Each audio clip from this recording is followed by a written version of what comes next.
Welcome back, everybody, to Inverted World. I am your host, Shane Cashman, and I have financial advice.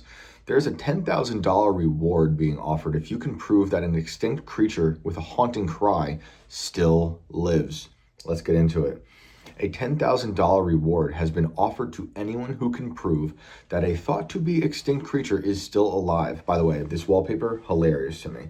Although New Zealand's South Island Coqueco has not been officially recorded since 1967, a 2007 report was deemed credible enough for the Department of Conservation to update the bird's status to data deficient, meaning that no one actually knows if the species is still out there. This website's trying to sell me like fake driver's licenses. What is this?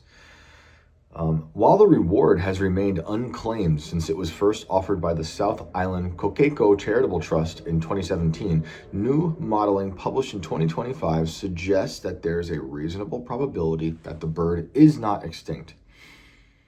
Manager of the trust, Inger Perkins, has collated over 500 potential sightings of the South Island Coqueco and told Yahoo News that the bird's haunting cry could be its key to its rediscovery.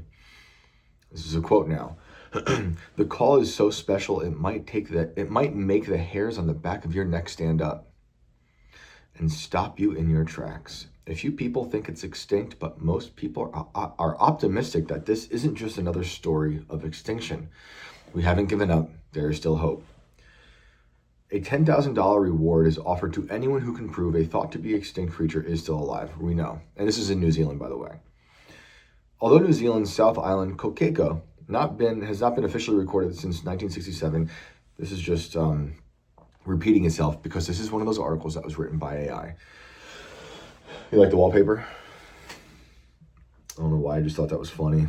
And this is far from any loud noises that were being made in the house today while I was trying to record before we hit the road. But there you go, the Coqueco.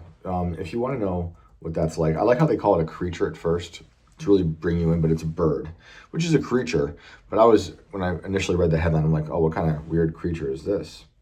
And it's not even like the dodo bird, but it is a weird looking bird. It's a black bird that has like this blue, looks like a wax seal underneath its beak, and it has it's an all black, like dark gray bird, but has like a very black band over its eyes. Pretty cool looking bird. Let's see if we can actually pull up the sound here. Maybe some real producing on the fly. Very serious producing on the fly. As everyone gets newer and nicer studios, I'm just trying to go in the opposite direction. There'll be more wallpaper as time goes on. Let's see if we can find the Coqueco sound for everybody out there. Really freak out my cats. Let's see here. The Coqueco sound. Here we go. Are you ready?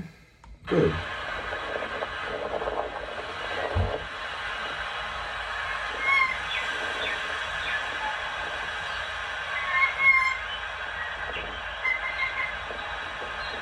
It's not that haunting.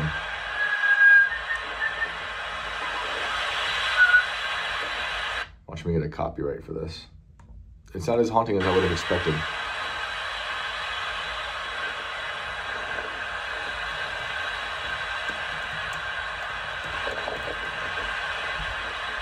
This is really worth $10,000, huh?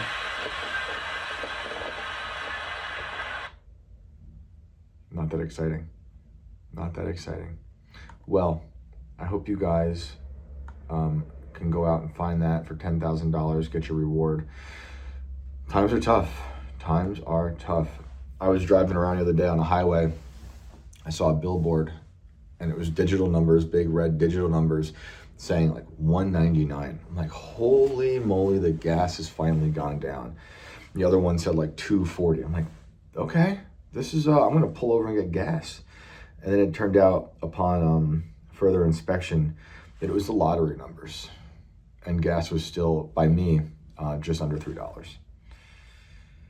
So, how's it going in your neck of the woods?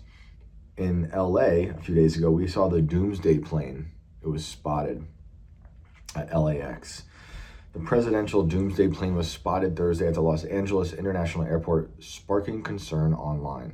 The sighting comes days after the U.S. military captured Nicolas Maduro and amid back and forth between President Donald Trump and Danish leadership over Greenland. And don't forget Mexico. Airplane enthusiasts believe it is the first time the doomsday plane has been spotted at LAX in its 51-year flying history. Secretary of War Pete Hegseth was aboard the aircraft when it touched down at LAX. I mean, that is symbolic, honestly.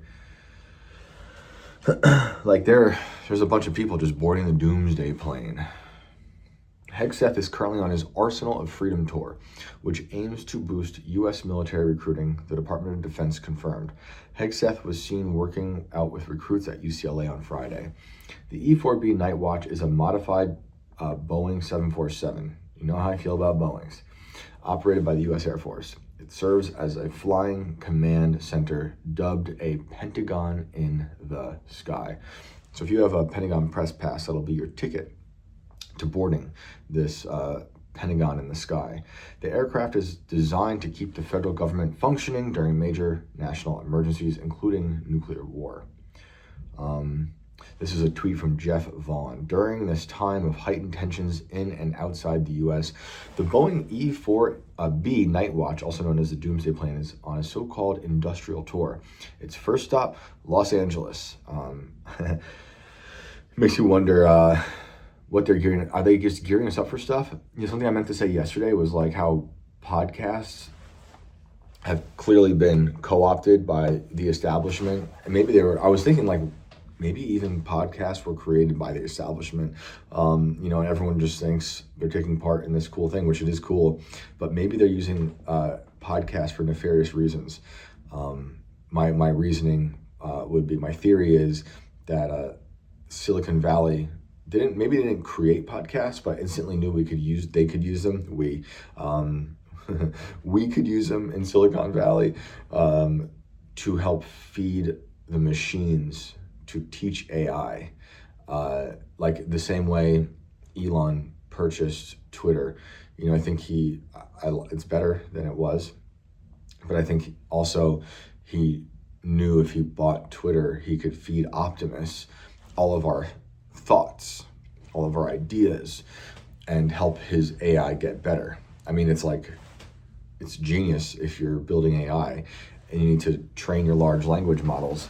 What better way than to have this like real-time social media outlet that is one of the biggest in the world, if not the biggest, and there's such a wide range of discourse, from politics, art, comedy, everything, all around the world, to funnel into your robot.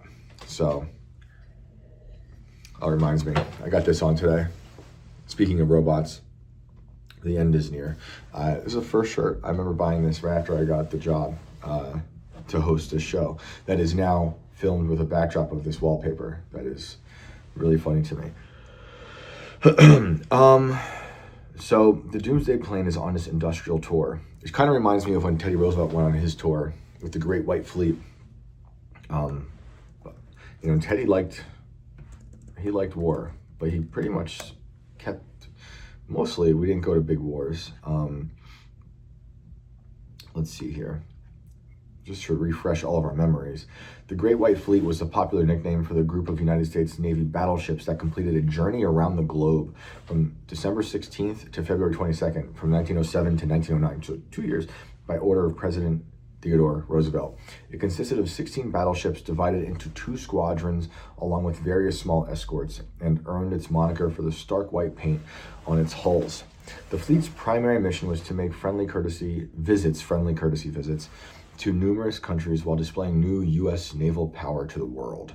Roosevelt sought to demonstrate growing American military prowess and blue water naval capabilities. So that's that.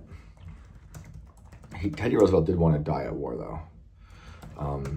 When World War I was going on, he was like really getting old and on his deathbed, just about, and he was asking to like send me to war, and they're like, no, you're an old man. So he died in Sagamore Hill, in Long Island, on Long Island. I forget which one is which. Alex, you'll correct me afterwards. But one of his sons did die in World War One.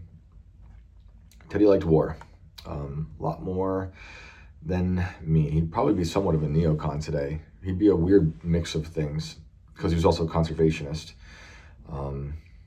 But George Bush is a neocon, and he also protected a lot of land and water on his last week in office, probably so they can put data centers on it in 30 years. But it is funny seeing the Doomsday Plane go on tour with the guy who's now in charge of the War Department. If it was Biden doing it, it'd be really crazy. I still think it's an interesting thing about the Doomsday Plane. I just wanted you guys to know that it's reports indicate that one of the two Doomsday Planes, so there are two, will be permanently stationed outside the White House. I mean, are they gearing up for something or what? What I was going to say, speaking about the end is near, and speaking about my podcast before I went on that tangent about feeding Grok and Optimus, was that also, if it was co-opted, and I believe it was, like everything else, like modern art was during the 60s and 70s, like rap was, like architecture, schools, colleges, obviously, there is a need for the establishment to always hijack whatever is subverting its narrative, its preferred narrative. So with podcasts, it seems like they've obviously, this administration, and rightfully so, learned how to use the podcast market to help get elected. They did a way better job than Kamala. Kind of in the same way that Obama used social media like Facebook in the beginning of his campaigning to help speak to the people. Trump and his administration did a pretty good job with that, despite, in my opinion, being a real letdown, right now. And most of those people, like Tulsi, like what's up with that? Cash and Dan, I've gone into all that. But now I'm thinking about it in terms of, okay, if we agree that it's been hijacked, which I think is obvious, and you can think about who and why and what they're doing through them. But I was thinking about Palmer Luckey. And so he was on Joe Rogan. And I'm not saying Joe is conscious of this fact. Maybe he is, who knows. But the idea is that since this administration used the podcast platforms to help get elected, they keep reusing these platforms. Like, you remember how they sent Cash in to do the Rogan episode, which was a complete failure, which shows me that hopefully Rogan isn't like a captured entity, because it didn't go well for Cash, and you can see on Joe's face that it wasn't going well either. But I think the establishment understands the power of podcasts, the reach they have. Clearly they get more views than a lot of things that are on the dying TV channels. So what we used to see on the dying TV channels and in film was what we would call predictive programming, where they seed in ideas to get in front of the public, so that when these things do happen in the real world, in the real world that has been built by the false reality that the establishment needs you to believe in, so they can continue having power over us, so these things will populate within the real world that people saw in a movie or a TV show or a book years prior. That even happened to like something like the Manchurian Candidate happening around the same time MK Ultra was actually happening, but people far and wide didn't know about MK Ultra. You can look at lots of examples of that, like people were looking at Snake Eyes and the weird coincidences in that movie and how it compares to Charlie's assassination. You could look at the Matrix and there's things inside there, like even the 9/11. I think his IDs expires on 9/11, 2001. Could be wrong. You guys can fact check me. But that's where a lot of predictive programming, and I believe that is a thing, happens. And now I'm beginning to think that a lot of this could also be happening in podcasts because they see they have a far reach. And so with the Palmer Luckey on Joe Rogan thing, you know, we started seeing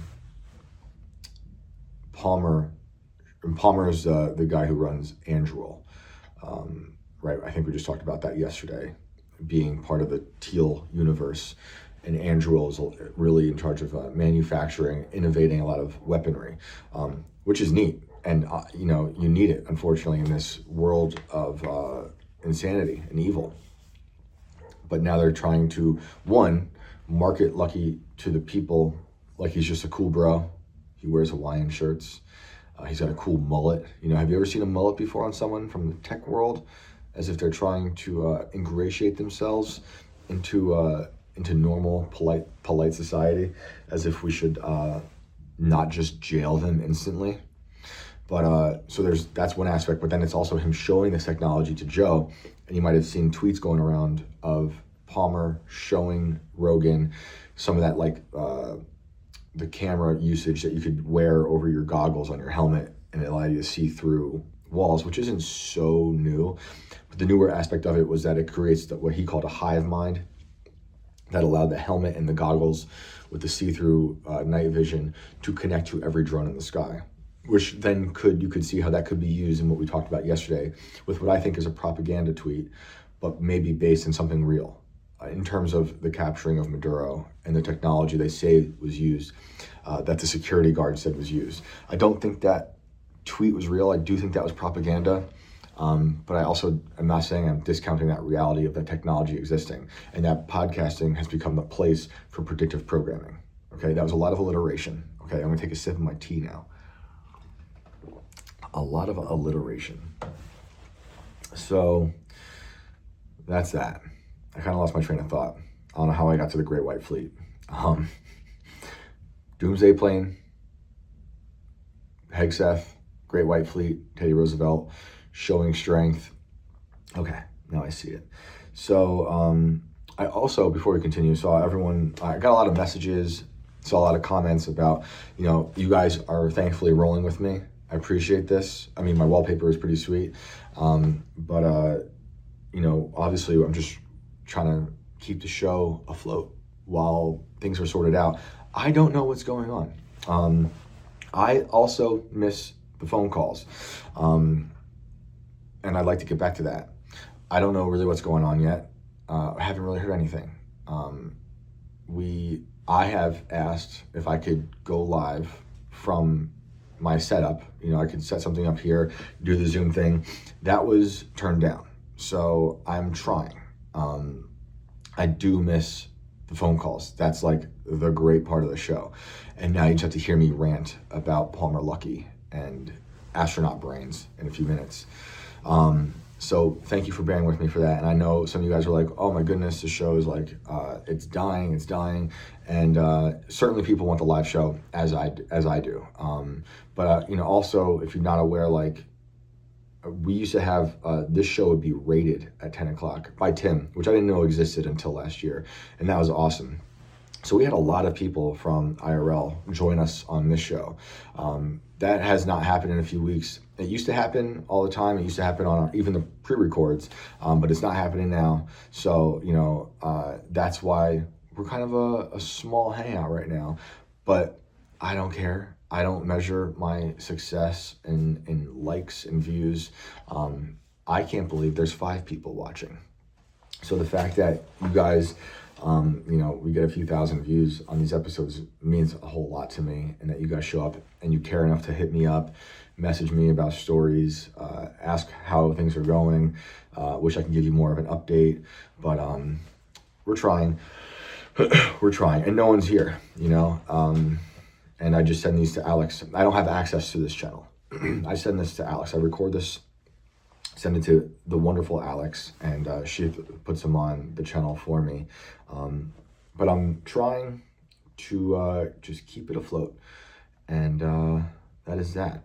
So I appreciate the support, and I appreciate you guys reaching out and sharing the comments. I am with you, and hopefully we get everything sorted out soon. In the meantime, what did I have pulled up for you? Oh yeah, I thought this was interesting. There's a lot of weird stories in the news today and yesterday. They call this the scare home. This is from The Sun. Inside haunted, abandoned UK care home where clothes still sit in washing machines as it's finally set to be demolished. I mean, I've been in a lot of those homes. You guys can only imagine, of thinking of my furniture moving days. We'd have to go. Sometimes the person who we'd go clean out their house who had died, it wasn't a recent death. Sometimes that death happened years ago. Now, thankfully, they were gone, as far as I know, but their stuff was still there. It was like Pompeii, where like ash just fell upon the house and everything was just like a time capsule. So that happened a lot, where you're going like, wow, that was the magazine. That was the Life magazine they were reading before they were carted to the hospital or something. But I've been in a lot of those homes, scare homes. A creepy care home where old clothes still sit. I read that. The home closed more than 3 years ago, but it is only now that planners have agreed to tear it down. And there's just a photo that they want you to think is really creepy, but it's literally just any house that doesn't want to fold their clothes after they were put in the laundry. I'm looking at a few dryers and a washing machine, and just people neglecting to fold those clothes. Who wants to fold laundry? It's really, am I considering getting a robot to fold laundry? No. Have I thought about it? Briefly. Not allowed in my house. Urban explorers have been filming inside Begbrook House Care Home in Frenchay near Bristol, which shut down in 2022, and posting dystopian scenes on Facebook. The home is owned by independent care company Barchester Healthcare, which has recently been given planning permission to revamp the site. I'm giving you guys a lot of news from around the world today. I'm going to try to move here as the sun is getting in my face now. See, I'm not a vampire. See? Totally fine. I'm totally fine. Thank you. The home is owned by independent, okay? Originally home to 32 residents, the updated building will include a new level and be home to 60 people. Planners at Bristol City Council said the new building would still be in keeping with the area. So basically, there's just a lot of creepy photos that people took over the past few years that found this place creepy, but it's really just any old thing. I just thought this was a funny article because, like all these things, like the creature, if you find it, the scare home, I think it's just slow for news, even though it's not really. It's not really. They just have to fill things. Is it to sell ads? Like, why are we even writing these articles, honestly? Just for Inverted World? Is that it? Because there is a lot of stuff going on. I'm just curious, like, while we're talking about this. And that, yeah, I know my camera's shaking a lot. I'm experiencing an earthquake. Okay, so the sun is just not the greatest. It is mostly just like, it's like the National Enquirer for pop news. So moving on. This is to actually important stuff. Okay, we have the twist that no one saw coming. Are you ready for this? Are you guys sitting down? Comet 3I Atlas is older than the sun. And the subtitle here is, from conspiracy theories to being older than the sun, the trajectory of Comet 3I Atlas challenges previous ideas about interstellar objects. This is a gift that keeps on giving. This was written in, I think this takes place in India, but it was written in the print. It seems like there's people with telescopes from around the world who have come together to give you this news. And this starts in New Delhi. The Comet 3I Atlas, first discovered in 2025 by the Asteroid Terrestrial Impact Last Alert System telescope in Chile, which sparked multiple conspiracies and curiosities, may be older than the solar system. I'm having a hard time believing that. 3I Atlas quickly garnered the attention of astronomers because of its unusual characteristics. You guys know this, Unlike the celestial bodies of our own solar system, which have a common origin and similar components, interstellar objects have a distinct chemistry and carry clues about the building blocks of the universe from far beyond the reach of direct observance, and aid in the understanding of the home environment of these comets and the origins of the universe in general. Latest findings, however, suggest that the comet is not just older than the sun, but is also possibly the oldest interstellar object observed so far. Latest findings. I just want you to say, how are they doing? Are they just asking AI what they think about it? Are they just throwing darts at a dartboard that has some different findings on the dartboard? How? A research team led by Michelle Bannister, we'll find out, associate professor at the University of Canterbury, studying the observational characteristics and theoretical aspects of Ayala, in partnership with the University of Oxford, had estimated the age of the comet as being anywhere between 8 and 14 billion years. Our solar system, however, has existed for some 4.6 billion years. These are fake numbers, by the way. And again, I just want to let's just walk through that paragraph. There's an associate professor from the University of Canterbury. She is studying theoretical aspects of Ayala in partnership with the University of Oxford. Do you know how much fake stuff and money is going into that, which is based in also fake numbers? And it's not just that. It's also published in the monthly notices of the Royal Astronomical Society. And it's also in letters in the Astrophysical Journal of Letters and in the Astronomy of Astrophysics. Regarding the age of the comet, challenge previous ideas about interstellar objects and offer a rare glimpse of primordial matter. Each new measurement may give new information about the conditions of the universe before our solar system existed. They're going to try to tell us that we came from Ayala. That's my theory. I'm putting it out there right now. They're going to try to tell us that Ayala is our origin story. That's what's going to happen.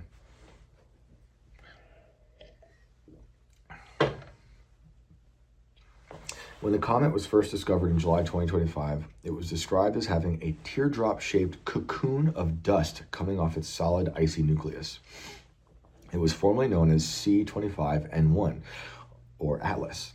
The comet is named 3I as it is the third interstellar object to be discovered so far, the first two being Oumuamua and 2I Borisov and the NASA-funded Atlas telescope in Rio Hurtado, which first reported the observation. On December 19th, it was 270 million kilometers from Earth, the closest it will get to the planet in its voyage through the solar system. Scientists took the rare opportunity to observe the comet closely, as closely as you can, like this. A research team affiliated with Breakthrough Listen, an extraterrestrial signal hunting project at Oxford University, used a 100-meter Robert C. Byrd Green Bank telescope to look for technosignatures sent via narrowband radio signals toward the comet, and with 4 radio receivers of the GBT tuned between 1 to 12 gigahertz. The team, or 1.21 gigawatts, is what I would have done. The team studied the radio waves that bounced back and found no evidence of extraterrestrial technology, as if they would know what to look for, concluding that it was a natural comet with a unique chemical composition. Technosignatures, or tech markers, are measurable signs of technological traces of intelligent life. I just don't know how they're measuring any of this. Not that I even really buy it, but they're just making this up as they go so they can write about it and get money for it. Speaking to Space.com, lead researcher studying the comet at the University of California, Berkeley, Benjamin Jacobson Bell, remember yesterday? Bell Labs, said past work has shown that Ayala looks like a comet and behaves like a comet, and our observations show that, like a comet, Ayala is not a source of technological signals. In the end, there were no surprises, other than the fact that they think it's older than the sun. Older than the sun. How old do they think the sun is? What fake number do they have for the sun? 4.6 billion years old. Hilarious. The sun is 6,000 years old. All right, change my mind. While the scientific community has always maintained that it is simply an interstellar comet, Ayala continues to fascinate both the scientists and the host of Inverted World Live, Shane Cashman. In response to a Freedom of Information Act request for reports and assessments of the comet, the CIA, as I told you recently, said they can neither deny nor confirm the existence or non-existence of Ayala. All right. So here we have something real good. Something more local in the States here.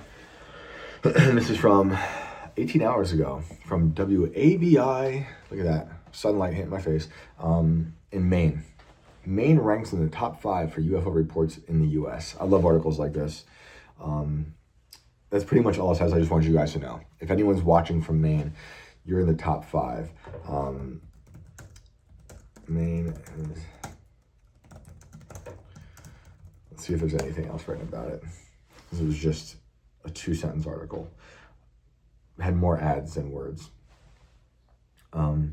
It's just funny because every state is trying to claim that they're in the top 5, it seems like, every time I look this up.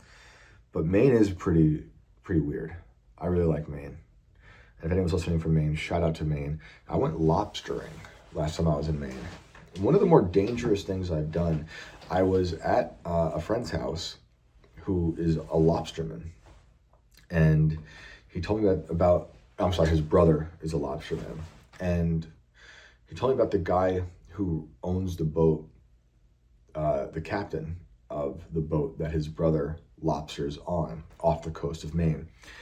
And that the story I heard was that someone was on a boat and they dropped their cell phone and lost to the Atlantic. They told the captain, they tried to say about where, like judging by the land, and a buoy I think they saw. The captain went out and basically just threw like, not like a spear, but he had some sort of like arm right down, not using like sonar or anything, and they picked it up. It sounded insane, didn't seem possible, but they say he knows the water that well. I've been doing this for decades and decades. I wrote a story about this guy, and it's somewhere online. But I was like, I want to go lobstering. So sometime that week, I don't think it was the next morning, I woke up at like 3 a.m, put on a lot of warm clothes. This was around the fall time, and maybe it was late summer, and just got on that boat, loaded up all the cages, and spent all day driving out. He knows the course. He's not really using any GPS. He knows the buoys and stuff. And we lobstered. My job for the day was putting the rubber bands on the claws, helping to bring up some of the cages. And what was dangerous about it is that with the lobstering boats, there's no like wall at the back of the boat, whatever you call that. You just slide right off, and you're up like this quite a bit. So and it's wet, and it's freezing, and so you can very easily be pulled right into the Atlantic, and your boat goes away fast, and the chains on the cages could wrap around your leg and then pull you down. So you're like watching these giant chains. You're listening for the sound of the chain as you're throwing it down into the water, and then the cage whips down into the water and starts to sink. And before we're doing that, we're also pulling up the full cages from the floor of the Atlantic and catching these lobsters. You're only allowed to catch a certain size, so we have to measure them. Because it's just some like conservation thing, and it's different for different states up there. But it was fascinating, and I had a really good time doing it. And this lobster off Maine, if you like lobster, it was pretty good. You don't need butter. I think we just boiled it and just cracked it open, and it was incredible. So I don't know, how did I get there? How did I get there from Maine? UFO sightings. I never saw any UFOs there, but it is a strange place. And it's where the crazy man Stephen King lives. And look, yes, is he deranged now? For sure. He's written some pretty good books that I enjoyed. It turned into some of them even better movies that I don't think he liked. He probably liked, was it Green Mile? I don't think he liked The Shining. I'm not going to go through that tangent, no need. But I do like the Shining movie, but I like Kubrick. So, Maine. Let's see here, what do I have here? I was trying to find anything else in Maine for you guys. But this is the 10 biggest hotspots. Let's see what they say as of last summer. Chicago, the O'Hare Airport is number 10. Number 9 is LA. Number 8 is Gulf Breeze, Florida. This is a quiet beach town made national headlines in the late 80s when local contractor Ed Walters shared photos of bizarre flying objects. Hoax or not, the UFO buzz hasn't completely died down. Locals still report strange lights over the Gulf, keeping Gulf Breeze on the UFO map. Mount Shasta, California. Mystics and UFO enthusiasts alike flock to Mount Shasta. Some say it hides underground alien civilizations. Others believe it is a portal to another dimension. Kecksburg, Pennsylvania. Shout out to our Pennsylvania friends. In 1965, something fiery crashed in the woods near this small town. Witnesses, who are still recording, great, described a strange acorn-shaped object before the military swooped in and whisked it away. The official explanation: nothing happened. Locals weren't buying it, and today Kecksburg hosts its own UFO festival to keep the mystery alive.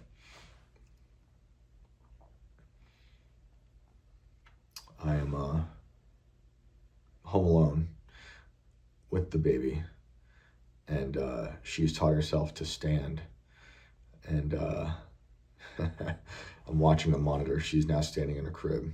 This is a good thing, as all children should learn to stand, but it adds another layer of things I have to deal with. This is our third time doing it, so it's hilarious to watch and help teach them how to do this. She's in her crib, and this is why I'm filming during the day. A lot of chaos right now, obviously, with scheduling and what's going on, but making it work. But she was in her crib, and I had the mattress up a little higher, on like the second hole down, if you guys know what I'm talking about, who've built cribs before. I just happened to look at the monitor, and I noticed she was about to fall over. She was all of a sudden standing. This is a few weeks ago. And she was going to try to catch or go grab something that she threw on the ground, one of her stuffed animals. So I ran upstairs, flew through the door. I don't know how there's not like a Shane-shaped hole in that door. And I grabbed her right before she was going to fall over. Oh my goodness. These are good things. It's fun. It's fun. So I was like, I'm going to lower that mattress now that you're even more dangerous than your other siblings. Anyway, Stephenville, Texas. It looks creepier with the daylight coming through the curtain on my face. In 2008, dozens of residents reported seeing enormous silent aircraft, some as wide as a football field. We've read reports about those and even had callers about that they've seen big ones like that. And they were flying in formation over the town here in Texas. The incident made national news and was never explained. Sightings have stopped completely, and its proximity to Air Force bases keeps speculation swirling. Obviously, we have Roswell, but it's at number 4. And then number 3 is Area 51. Number 2, shout out to Pine Bush. One of the very first things I wrote about for the first few articles of Inverted World Live. Well, my phone died, and I'm back now. Back from the dead. You guys know that Riff Raff song? Back from the dead. One of his greatest songs off of Halloween. So we were talking about Pine Bush. I'm going to just refresh your memories, because it's been, let's see, when did I publish this? November 2021. The first time they visited Bill Wyand, he was a child, and they carried him through his bedroom window and into the night sky. He remembers flying over his town. He saw the river and the rooftops. He saw the boats at dock and the mountain peaks. The trees appeared to glow, and he ran his fingers through the leaves. This started in the early 1950s in Peekskill, New York. The town's about an hour north of New York City and sits at the edge of the Hudson River. There were 6 kids in the family, but he was the only one, as far as he knows, who was visited by the beings.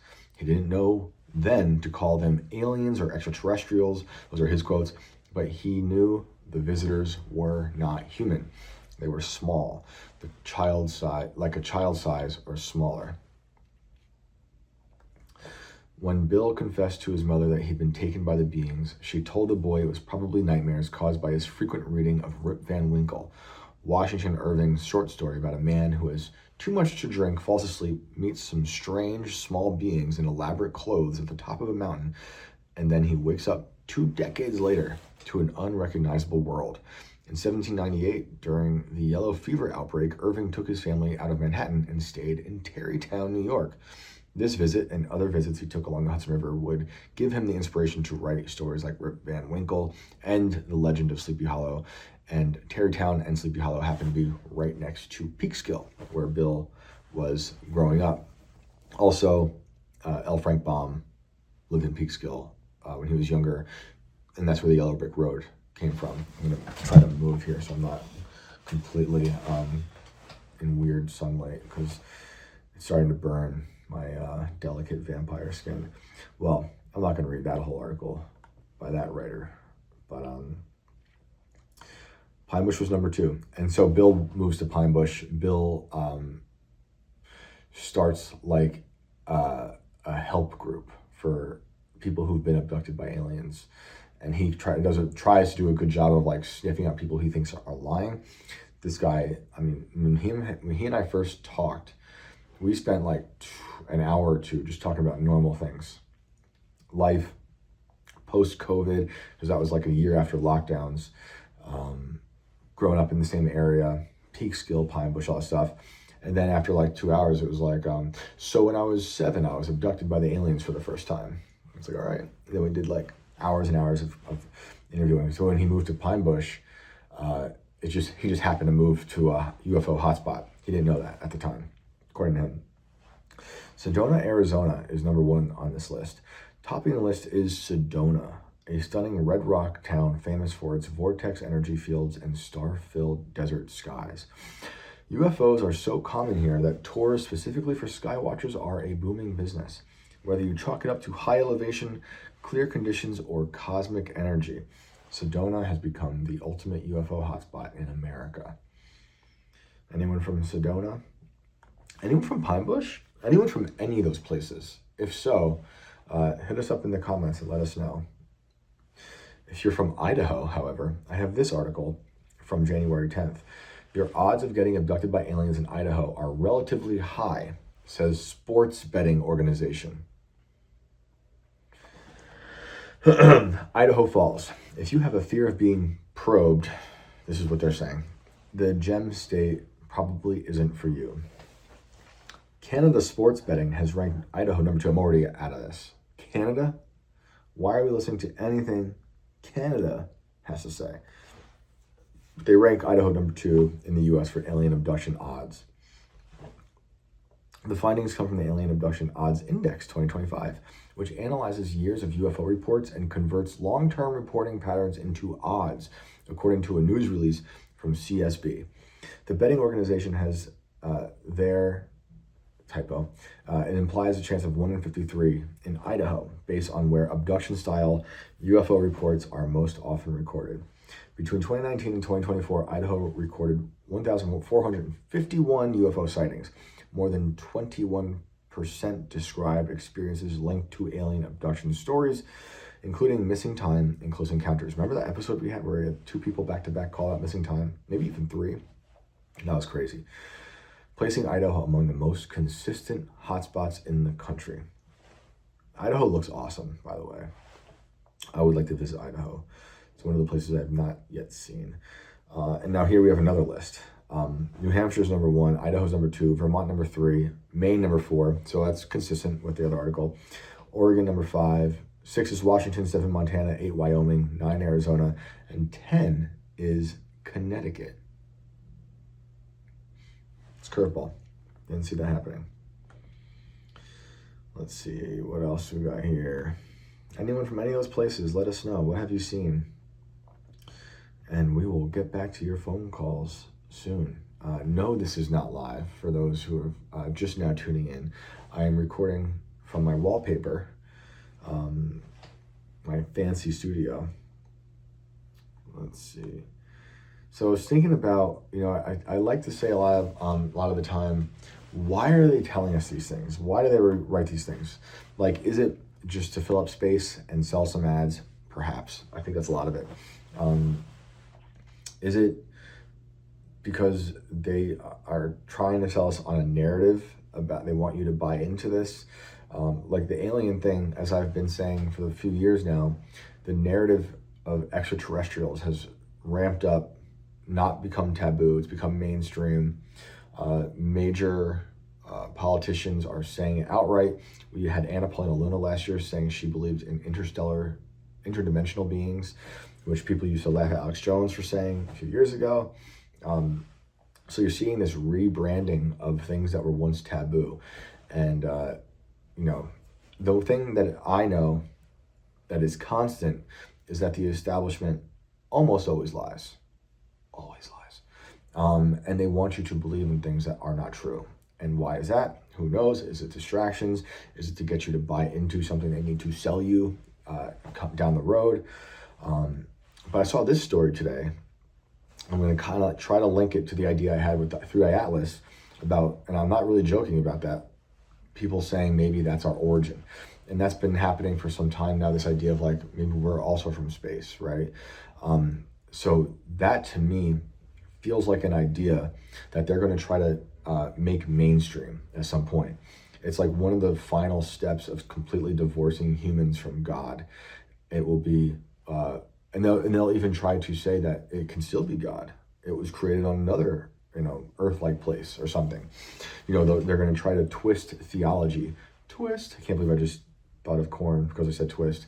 They're going to try to twist theology to fit their narrative of this idea. If I'm right, and this is just a theory I had while reading these articles earlier of like, where is this going? Where are we heading?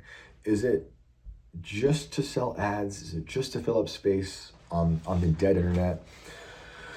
Or are they slowly massaging this idea into everyone's brains that we are not of Earth? That's what the Scientologists believe. So I saw this. This came out yesterday, and it's from scitechdaily.com. New clues suggest life's building blocks were sorted in space before reaching Earth. And then you could be like, well, if you believe in God and this vacuum of nothingness that he made, like what John MacArthur said, God made the invisible visible.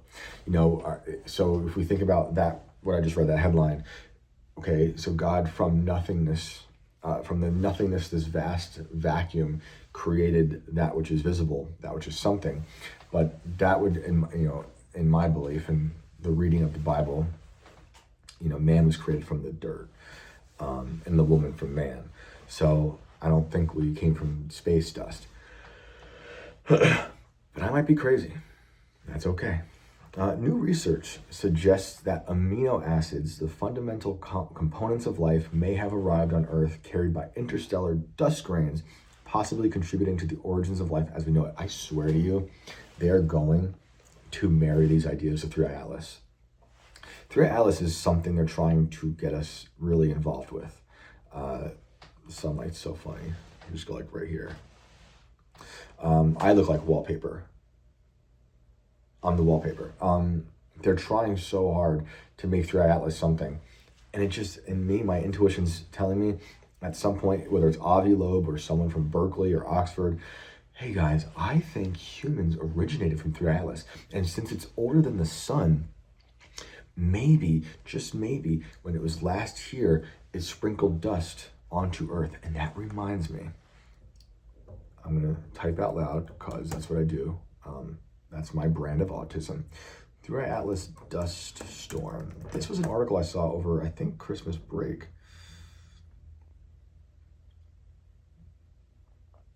Okay. All right. Let's see. This is from December 23rd. Okay, not exactly what I saw, but I did see something else. But research evaluates the likelihood of debris from interstellar object through Ayala reaching Earth, analyzing gas, dust, and larger particles, while referencing measurements and findings by Harvard professor Avi Loeb. So the interstellar object through Ayala made its closest approach to Earth on December 19th, 2025, at a distance of 269 million kilometers. See, they're even trying to link up the important day of Christ's birth, even though we can debate whether it's actually the December 25th, but just speaking societally accepted dates and terms, Christmas, as everyone mostly just buys into the idea that it was December 25th. And now we have through Atlas visiting its closest approach to Earth right before. I'm telling you, man, they're turning this into something else. Maybe it just goes away and we forget about it. Just, I'm telling you, there's something about the branding, the attempted branding of 3i Atlas that is weird. And he's made it, Avi Loeb got on Rogan and sold his story, and he, called out inverted world. Basically, he didn't say inverted world, but we can read between the lines. We know what he meant. Based on measurements from the James Webb Space Telescope, gas and dust emitted by 3i Atlas are unlikely to reach the planet. Solar wind and radiation pressure are expected to disperse smaller particles and gas before they can travel significant distances. Larger solid objects remain sparse and distant enough. The probability of an impact is negligible. That's according to Avi Loeb. The gas surrounding 3i Atlas contains hydrogen cyanide and other compounds. Hydrogen cyanide is a toxic chemical previously used as a weapon, but its potential to reach Earth is limited by the effects of solar wind. Observations indicate that the gas emitted by 3i Atlas would be swept away at a distance of a few million kilometers from the object. So good, it's not going to happen. Since primetimer.com says so, I think my theory is out the window. This distance is significantly smaller than the minimum separation of 55 million kilometers between 3i Atlas and the Earth's orbital path. Dust particles smaller than a micrometer are also affected by solar radiation pressure, which disperses them quickly. So they're saying it's not going to reach this, and it will most likely, as this part says, burn up in the Earth's atmosphere, and that objects larger than a meter are extremely sparse. I wish I could find the one. There was an article that said we were going to actually see a dust storm from 3i Atlas. And that we have this. So this is from January 8th of this year. 3i Atlas, this is from Electrogenesis, the Substack. 3i Atlas is leaving a debris stream in our solar system, and Earth's about to go through it. We're just a couple of days away from Jupiter opposition, when Earth will be in alignment between Jupiter and the Sun. This already sounds like a lot of astrology, with Jupiter being at its closest distance to Earth. If you believe in that sort of thing, like planets, we are just a couple of days. Okay, this is the best time to view Jupiter, and even Let's see here. Just reading this on the fly. I mean, this is saying Earth is going to pass through the dust storm that 3i Atlas has left. Anyway, I got on this tangent because I remember seeing that article and thinking, oh, that's how they're going to sell us on the idea that we came from 3i Atlas. 3i Atlas. It's also, all right, I'm going on so many tangents, but whatever. Let's see here. Let's see here. I know I talked about this before when talking about 3i Atlas and comets, but you'll remember everyone's favorite cult, Heaven's Gate.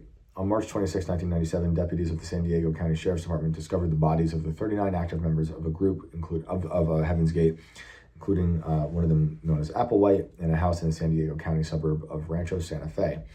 They had participated in a coordinated series of ritual suicides, coinciding with the closest approach of Comet Hale-Bopp. So that's another religion where cult, they believe they could return, had some connection with it. They believe Hale-Bopp brings closure to Heaven's Gate. Our 22 years of classroom here on planet Earth is finally coming to conclusion. Graduation from the human evolutionary level. We are happily prepared to leave this world and go with TI's crew. So, just want to put that out there, a little bit of context for cults and comet cults. Where is my thing here? Back to the building blocks of the sun is getting crazy. In a study published in the monthly notices of the Royal Astronomical Society, this is the same paper as the other one, Stephen Thompson, principal beamline scientist, and Sarah Day, another beamline scientist, investigated whether amino acids such as glycine, and alanine could withstand the extreme environment of space and ultimately reach Earth while attached to cosmic dust particles. Amino acids form the basis of proteins and enzymes that power all biological activity.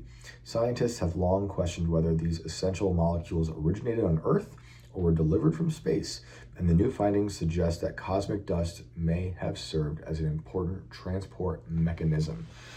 The sun's really coming in now. To test this idea, the researchers created microscopic grains of amorphous magnesium silicate, which is a common constituent of cosmic dust, and placed amino acids, glycine, alanine, glutamic acid, and aparstic acid onto their surfaces. The team then used infrared spectroscopy. There goes the Tylenol again. Every time I see a big word like that, the Tylenol is released to my brain from the womb. And synchro, X-ray powder diffraction to observe how the molecules responded when the silicate grains were heated, replicating the gradual warming experienced by dust as it moved through the early solar system. So they think it got here. I don't know. What I do know is that astronauts' brains, according to NBC article from yesterday, change shape and position after time and space, which might be why Mark Kelly is the way he is. Astronauts' brains can change shape and shift positions during stays in space, according to a new study with implications for NASA's goals to conduct long-duration missions to the fake moon and fake Mars. The study, published Monday in the journal Proceedings of the National Academy of Sciences, found that after spaceflight, astronauts' brains were tilted upward and shifted up and back in the skull relative to the normal positions on Earth. The affected areas of the brain included sensory-related regions linked to motion sickness, disorientation, and loss of balance, the scientists found. They've also said that astronauts, after whatever they do to astronauts, their skeletons shrink a bit. And that's why they had, I think Mark is the guy. Mark Kelly's a twin, right? Mark Kelly twin. Yeah. So you guys know Senator Mark Kelly, right? He's a twin. Mark Kelly was a scientist. I think they both were. They're both retired scientists. But there was a twins study. The landmark, this is from nasa.gov. The landmark twins study brought 10 research teams around the country together to observe what physiological, molecular, and cognitive changes could happen to a human from exposure to spaceflight. This was accomplished by comparing retired astronaut Scott Kelly while he was in space to his identical twin brother, retired astronaut Mark Kelly, who remained on Earth. Click below to learn. Okay. We won't go through the whole thing, but I remember this happening. They got cool jackets with cool patches that look very occulty. Very occulty.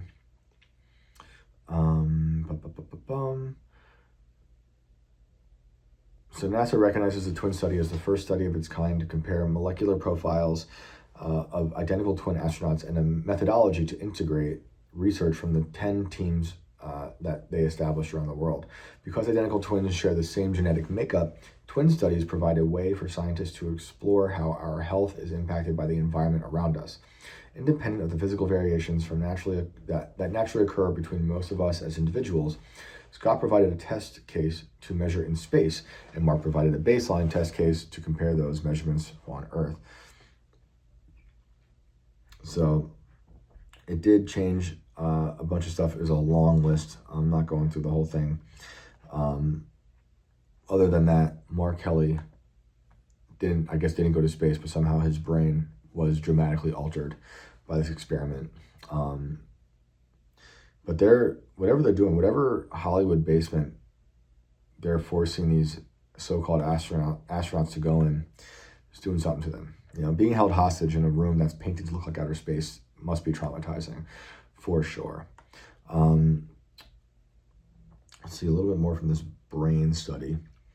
The research adds to a growing but still nascent field of aerospace medicine focused on the toll that spaceflight and the microgravity environment take on the human body. Imagine what it did to Katy Perry. She came back so messed up from fake space that she started dating Justin Trudeau. Such research is crucial for planning long-term missions as NASA looks to build a base on the fake moon and send astronauts deeper into the fake solar system. We need to understand these changes and their impacts to keep astronauts safe and healthy and protect their longevity, said Rachel Seidler, a professor in the Department of Applied Physiology and Kinesiology at the University of Florida, and the co-author of the study. Seidler and her colleagues analyzed MRI scans from 26 astronauts before and after their time in orbit. The time the participants spent in space ranged from a few weeks to roughly 6 months, the standard duration for missions aboard the International Space Station.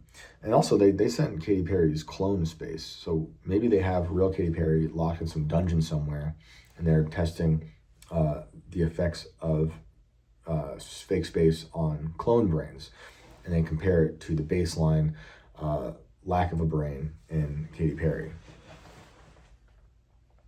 The people who went for a year showed the largest changes, Seidler said. There were still some changes evident in people who went for 2 weeks, but duration seems to be the driving factor. She added that among astronauts who had stayed in space 6 months or longer, the upward movement was pretty extensive, particularly in structures at the top of the brain. It's on the order of a couple of millimeters, she said, which doesn't sound like a big number, but when you're talking about brain movement, it really is. That kind of change is visible by the eye. Which reminds me, before we finish up for the day, the astronauts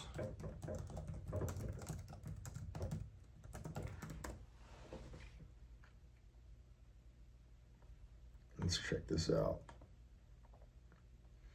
Made me think of the astronauts who were stuck in space, and you saw the image of the lady who was there for so long. Like, she came back looking like a witch. I mean, it's crazy. You remember, this is from the Mirror, and this came out in March of last year.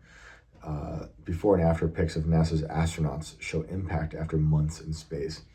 Butch Wilmore and Suni Williams splashed down in the Gulf of Mexico on Tuesday, ending their record-long spaceflight after spending 286 days at the International Space Station.